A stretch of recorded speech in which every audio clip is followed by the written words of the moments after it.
लोकसभा चुनाव जैसे जैसे नजदीक आ रहा है, चुनावी सरगर्मी उतने ही तेज होते जा रहे हैं। हर पार्टी के नेता से लेकर प्रधानमंत्री मोदी तक जनसभा को संबोधित कर रहे हैं और एक एक कार्यकर्ता लोगों से मिलने का काम कर रहे हैं।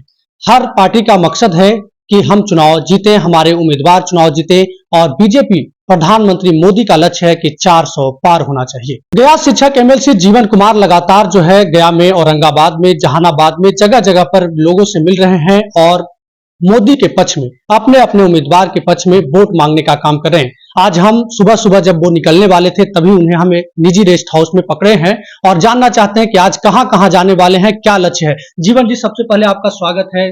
तैयारी हो चुकी है, सुबह सुबह का वक्त है और आप जो है तैयार है, निकलने के लिए तैयार थे। कुछ शिक्षक भी बाहर में खड़े हैं।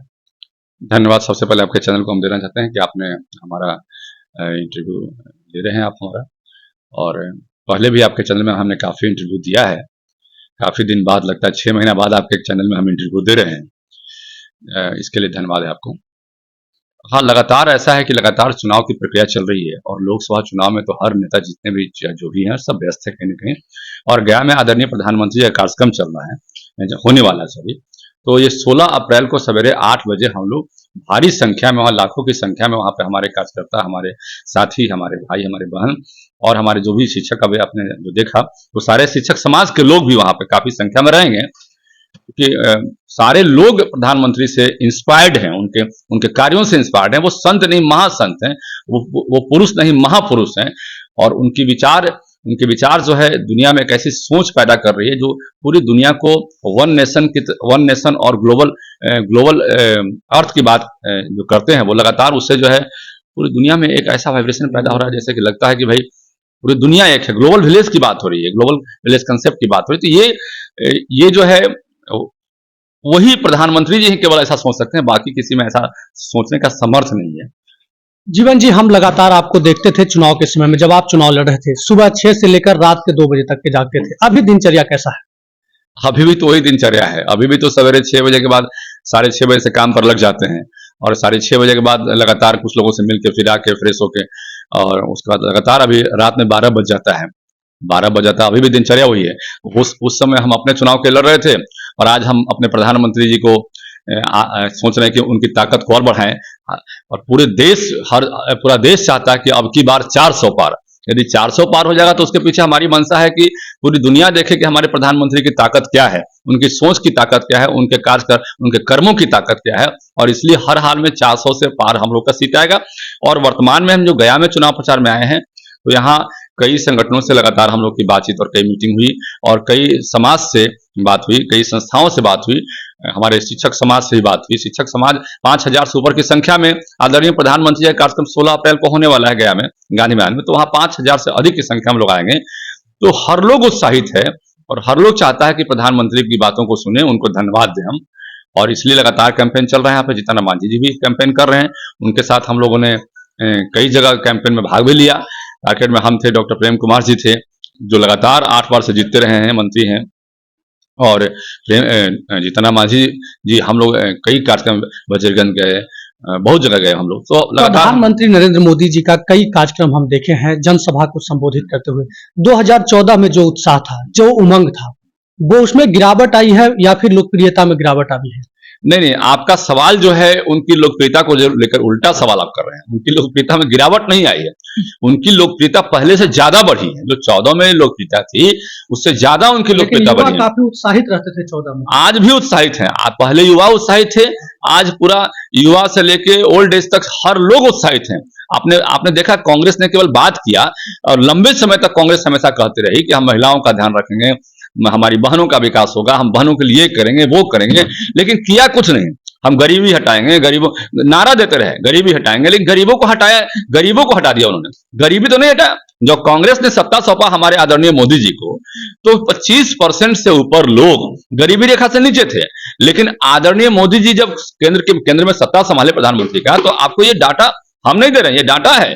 तो करीब 90% से ऊपर लोग जो है, 90% के आसपास लोग जो है आज गरीबी रेखा से बाहर हैं। तो लंबा एक बड़ा एक रेंज जो है गरीबी रेखा से बाहर हुआ, तो निश्चित रूप से इसके लिए प्रधानमंत्री जी ने काफी कार्य किया होगा। ऐसा नहीं हुआ, गरीबी रेखा से बाहर जब कोई होता है तो उसके लिए बहुत काम करना पड़ता है। नहीं तो पॉवर्टी लाइन से नीचे के लोगों को देखिएगा तो उनके पास खाते भी नहीं होते थे पहले बैंक में, और खाते होंगे भी कैसे? खाता में पैसा होना चाहिए रखने के लिए ना। आपने देखा कि जनधन खाता के माध्यम से 50 करोड़ से ऊपर लोगों को उसमें खाता में पैसा डाला गया, उनके पास खाता ही नहीं था। अरे भाई पैसा होगा तब ना बैंक में कोई खाता खोलेगा। अच्छा, पैसा का जब बात आया है तो सबसे बड़ी बात एक चीज यह भी है, आप भी देख भी रहे होंगे कि बैश्य समाज से, खास करके आप भी बैश्य समाज से ही आते हैं, बैश्य समाज के लोग जगह जगह पर नाराज हैं, भाजपा के विरोध में वोट करने का मन बना चुके हैं। आप जब जा रहे होंगे तो आपको महसूस हो रहा है कि बैश्य समाज के लोग नाराज हैं इस बार भाजपा से? नहीं, देखिए ये जो है ना, ये विपक्ष के द्वारा एजेंडा चलाया जा रहा है कि वैश्य समाज नाराज है, ऐसा नहीं है। हाँ, निश्चित रूप से थोड़ी सी मरमरिंग कहीं भी होती है, हर समाज में होता है। पहले वैश्य समाज को एमपी का टिकट ज्यादा मिलता था, कुछ टिकट कट गए तो थोड़ी सी नाराजगी तो आदमी है, आदमी तो भगवान नहीं हो सकता है ना, नाराजगी तो थोड़ी होती है। रमा देवी का टिकट कटा और भी टिकट कटे तो वहां पे थोड़ी सी नाराजगी तो, लेकिन बैश्य समाज के लोगों का कहना है कि हम लोगों के लिए अब कोई जगह नहीं। लेकिन ऐसा नहीं है, जगह नहीं है, सब लोगों के दिमाग में है। मंडल कमीशन से लेकर आज मंडल कमीशन को लागू करने की बात है, तो जब भाजपा की सरकार थी तब लागू हुआ। आज काका काकेलकर का रिपोर्ट की बात करें, उसको दबाने का कांग्रेस ने काम किया। आज जो है ओबीसी आयोग की बात करें तो ओबीसी आयोग का गठन जो है आदरणीय प्रधानमंत्री नरेंद्र मोदी जी के नेतृत्व में हुआ, आदरणीय अमित शाह जी के नेतृत्व में हुआ। तो ये भी जनता जानती है कि भाई जब जब समाज का ओबीसी का कल्याण की बात आई है तब तक कांग्रेस ने केवल छलने का काम किया है, और ये भाजपा ही हमारा कल्याण किया। आज हम ताकतवर होते जा रहे हैं। और बिहार की जब बात करते हैं तो बिहार में वैश्य समाज की स्थिति क्या थी? पहले वैश्यों को चंदा देने वाले लोग कहते थे, हर पार्टी जो है उससे चंदा वसूली के लिए फरमान जारी करते थे।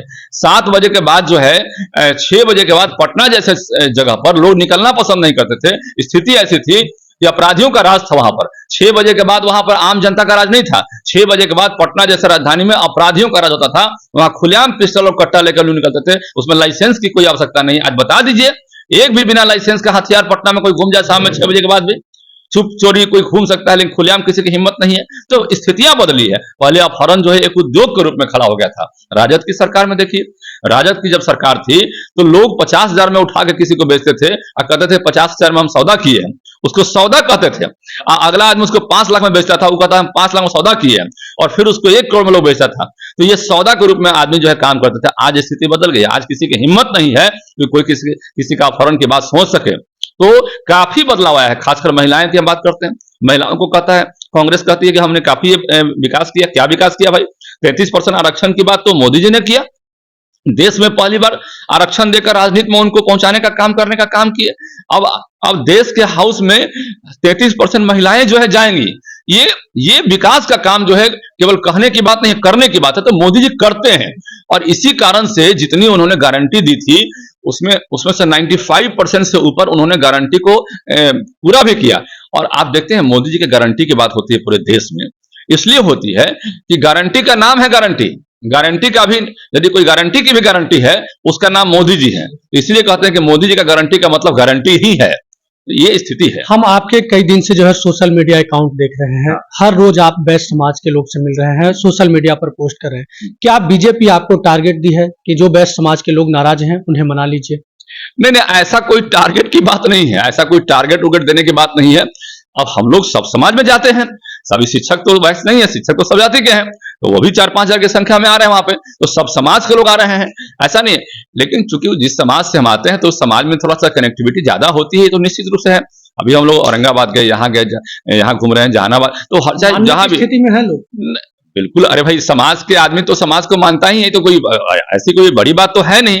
इसलिए, और निश्चित रूप से उसमें जो जिस समाज के व्यक्ति हैं बिहार में, खासकर उस समाज में थोड़ा सा एक्सेप्टेंस हो जाता है, इसमें कोई बड़ी बात नहीं है।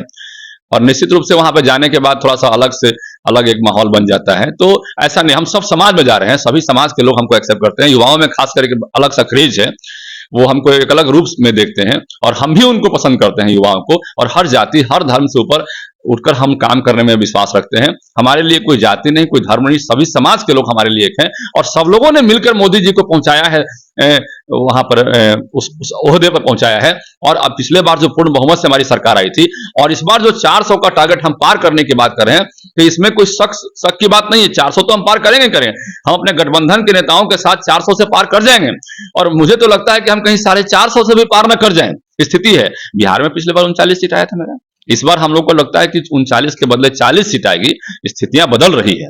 इस पर भी आएंगे, लेकिन अभी हम जब आ रहे थे तो कई शिक्षक आपसे मिलकर जा रहे थे जी। और बाहर में भी कई शिक्षक जो है, हमको लगता है कि सैकड़ों की संख्या में शिक्षक आपसे मिलने का इंतजार भी कर रहे हैं।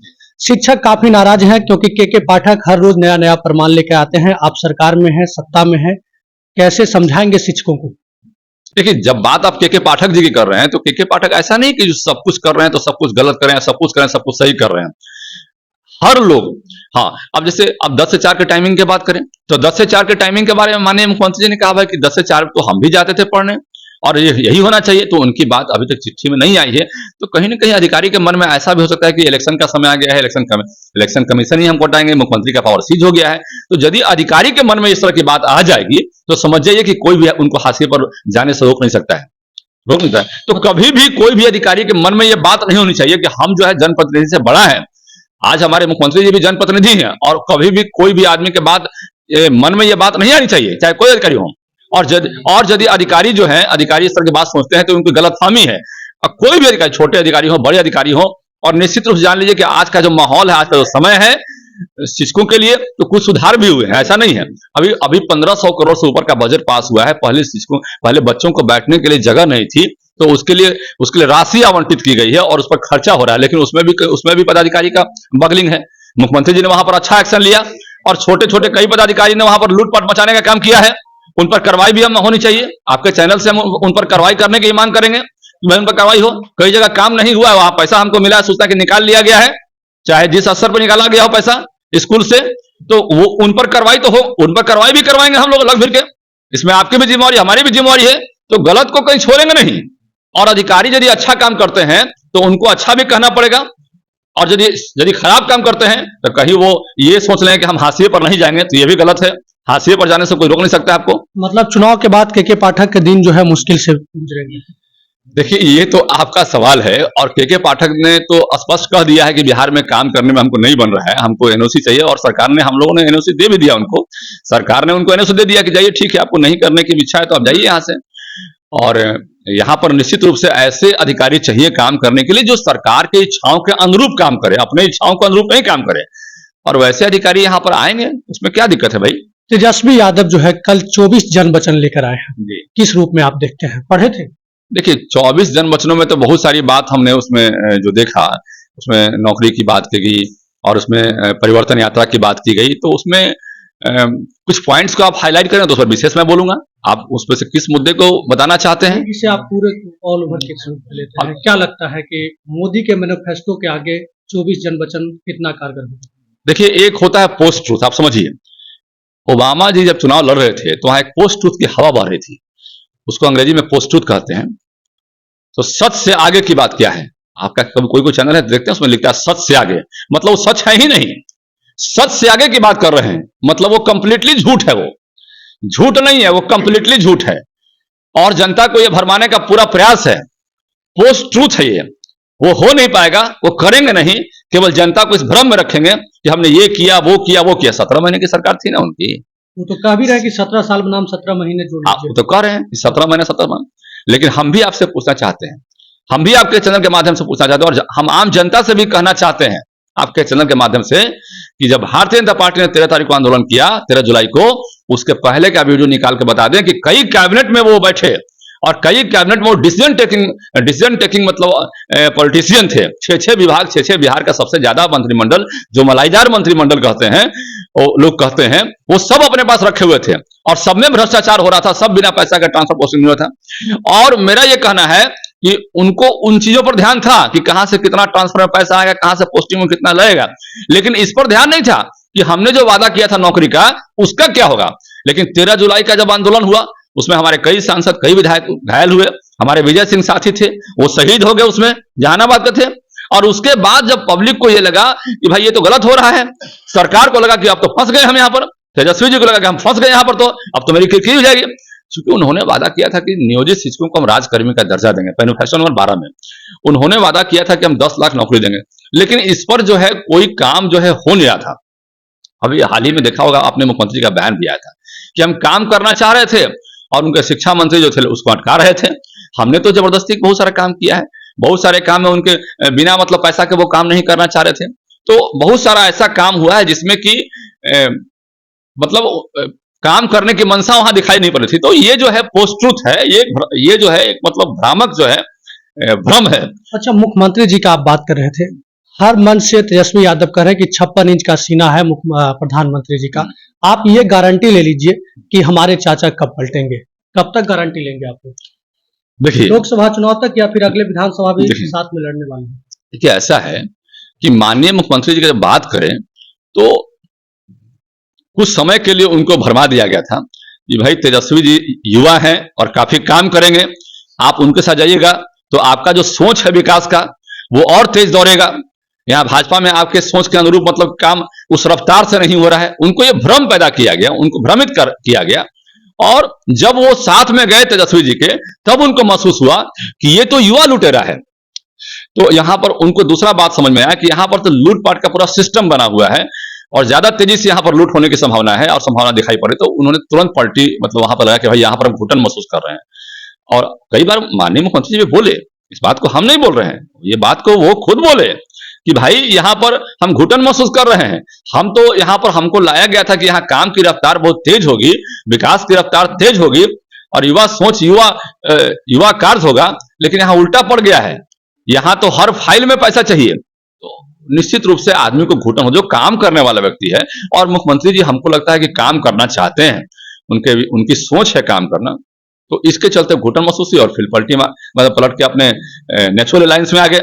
और यहां पर वो कंफर्ट है, क्योंकि जानते हैं कि यहां पर दोनों ही आदमी काम करने वाले हैं। और जब आंकड़ा है, हम नहीं कर रहे हैं, आंकड़ा है, जब एनडीए की सरकार बनी है और जब एनडीए की सरकार चली बिहार में, तब विकास की रफ्तार और विकास का पैमाना बहुत तेज हुआ है।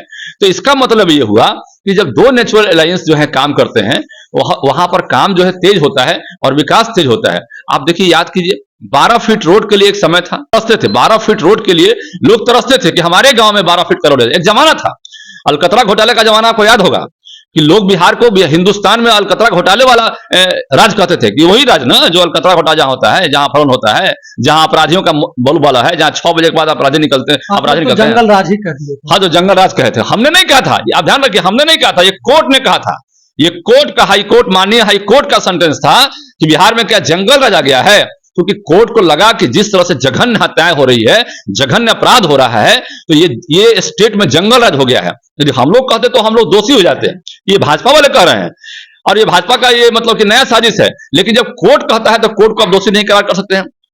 कोर्ट का ऐसा मतलब कि व्यू आ गया और उस व्यू के बाद हम लोग कहे कि जब कोर्ट ने इस बात को कहा है, माननीय हाईकोर्ट ने, कि जिस तरह के अपराध हो रहे हैं यहाँ पर, जिस तरह का माहौल बना है बिहार में अपराधियों का, तो ये सही नहीं है और बिहार के विकास के लिए बिल्कुल सही नहीं है।